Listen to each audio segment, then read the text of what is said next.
शहर के सबसे पॉश इलाके की तस्वीर एक बार फिर से लेकर आए हैं। हम आए हैं वैशाली नगर, वार्ड नंबर 20। पार्षद प्रत्याशी हैं बीजेपी से स्मिता दोड़के। स्मिता जी के बारे में बता दूं कि सबसे पढ़ी लिखी, अगर टोटल कैंडिडेट में देखें जो ओवरऑल प्रत्याशी मैदान में 70 वार्डों के, उसमें महिलाओं की बात करेंगे तो सबसे ज़्यादा पढ़ी लिखी होगी। आप ही बता दीजिए कितनी पढ़ी लिखी हैं। जी, मेरी जो क्वालिफ़िकेशन है वो डबल पीजी बीएड है, एमकॉम एमए इन इंग्लिश और बैचलर ऑफ एजुकेशन जो बीएड है।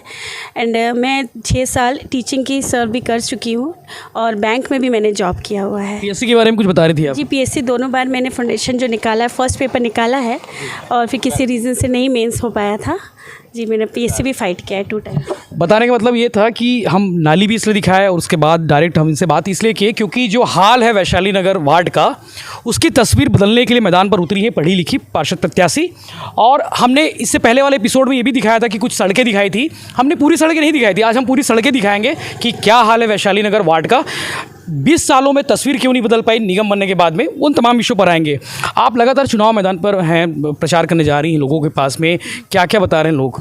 जी, समस्याएं तो बहुत है, जैसे सबसे ज़्यादा सड़क की समस्या है और फिर सीवरेज की समस्या है और हमारे वैशाली नगर में ये सब बेसिक समस्याएं हैं। स्ट्रीट लाइट्स हो गई, सड़क की जो मेंटेनेंस नहीं हुआ है उसके बारे में लोग थोड़े से कह सकते हैं कि परेशान है कि हमारी सड़क को सुधार दीजिए, पानी की समस्याओं को थोड़ा सुधार दीजिए और नालियों की व्यवस्था करा दीजिए। आपके चुनावी एजेंडा में एकदम बेसिक जो जरूरी चीज़ें होती हैं, बेसिक चीज़ें यही हैं। बेसिक मेरी यही चीज़ें हैं कि सबसे पहले सड़क की मरम्मत कराई जाएगी, सारी सड़कों को हम ठीक करेंगे, पानी की व्यवस्था कराएंगे और स्ट्रीट लाइट जहाँ जहाँ पर नहीं है, जहाँ अंधेरा है, और नालियों की पूरी व्यवस्था कराएंगे कि सीवरेज लाइन जो है वो प्रॉपर अपनी जगह पर जाकर मैनेज हो और पानी निकले। दुनिया की आधी आबादी मैदान पे है, मतलब महिला मैदान पर है। महिलाओं को लेकर भी आपके पास कुछ प्लानिंग होंगी, क्या कर सकते हैं, क्या कुछ? जी देखिए, महिलाएं सब कुछ कर सकती हैं। आज के समय में आप ये नहीं कह सकते कि महिलाएं घर में रहती है। अगर मैं अपनी बात करूं तो जैसा बहुत से लोगों का कहना है कि ये रबर स्टैम्प है, डमी कैंडिडेट बनकर उतरेंगी, ऐसा कुछ भी नहीं। लोग बोलते हैं कि महिला अगर पार्षद बन जाए तो पति काम करता है, महिला सरपंच बन जाए तो पति काम होता है। बट ये ऐसा नहीं है। मैं आपको हर जगह नज़र आऊँगी, मैं निगम की मीटिंग्स भी अटेंड करूँगी और जहाँ तक मेरा कहना है कि ये वैशाली नगर मेरी जन्म स्थली है। जी, मैं यहाँ पे रही हूँ, यहाँ के लोगों को बहुत अच्छे से समझती हूँ, वैशाली नगर को मैंने बहुत अच्छे से समझा है। यहाँ की बेटी हैं? जी, मैं यहाँ की बेटी और बहू दोनों हूँ। जी, मेरा जी इसका फ़ायदा भी मिलेगा और सबसे ज़्यादा फ़ायदा ये है कि लोग मुझे अच्छे से जानते हैं।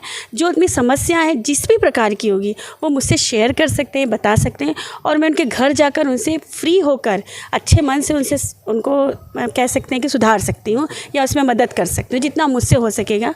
और जैसा महिलाओं के बारे में आपने कहा, तो मेरी पूरी कोशिश रहेगी कि हमारी वैशाली नगर की महिलाओं एकजुट होकर ये फैसला ले कि एक महिला की परेशानी को एक महिला, और वो भी जो यहाँ से है, वो अच्छी तरीके से समझ सकती है।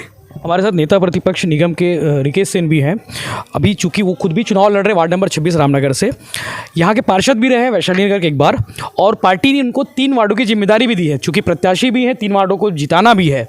कौन कौन से वार्ड आपको दिए हैं? निश्चित रूप से वार्ड नंबर 20 है, जिसमें स्मिता दोड़के जी जो है यहाँ से प्रत्याशी हैं और साथ में अरविंद जैन जी हैं, और अंबेडकर नगर वार्ड नंबर 15 जो है संतोष मौर्य जी वहाँ पे खड़े हैं। तो तीनों वार्ड की जवाबदारी संगठन ने मुझे दी है, क्योंकि मेरा कार्य क्षेत्र लगभग ये तीनों वार्ड रहा है पिछले कार्यकाल को अगर देखा जाए तो। जब शांति नगर से मैं पार्षद था तो उसमें अंबेडकर नगर के 2700 मतदाता उसमें आते थे।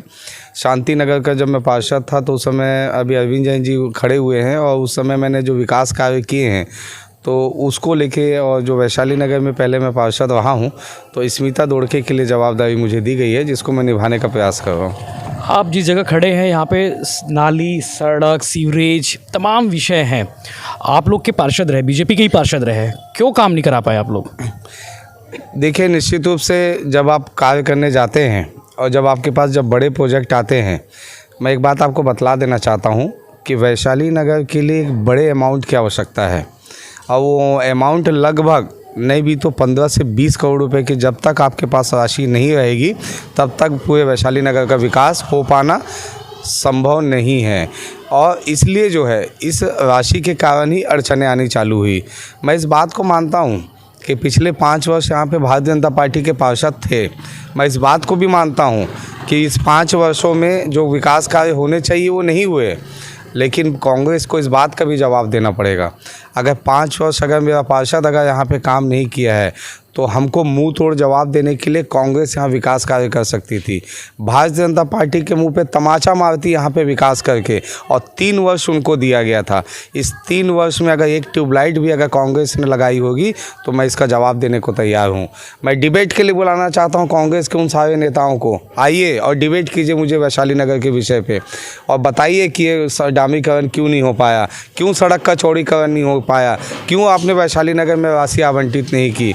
और सिर्फ सड़क ही एक ऐसा विषय है यहाँ पे जिसको बड़े पैमाने पे काम करने की आवश्यकता है।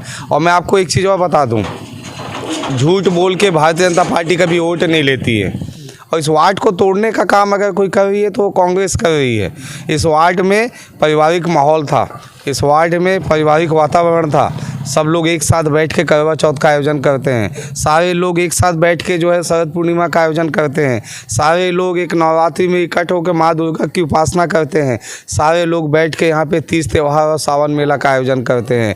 यहाँ पे हम लोग कोई राजनीति नहीं करना चाहते, और यहाँ पे स्मिता दोड़के भी कोई घर घर वोट नहीं मांग रही है, वहाँ से आशीर्वाद मांग रही है। मुझे इस बात की खुशी है कि जिसके लिए वोट मांगने में निकला हूँ, जिसके लिए आशीर्वाद मांगने में निकला हूँ, वो खुद काम करना चाहती है और कुछ नया करना चाहती है। स्मिता जी, ये बताइए कि चुनाव जीत कर आती है 23 तारीख को, 24 तारीख से अगले कौन से काम पे आप काम करने चालू करेंगे? सबसे पहले तो मैं सड़क के ऊपर काम करना चालू करूँगी। सड़क की मरम्मत होना बहुत ज़्यादा ज़रूरी है।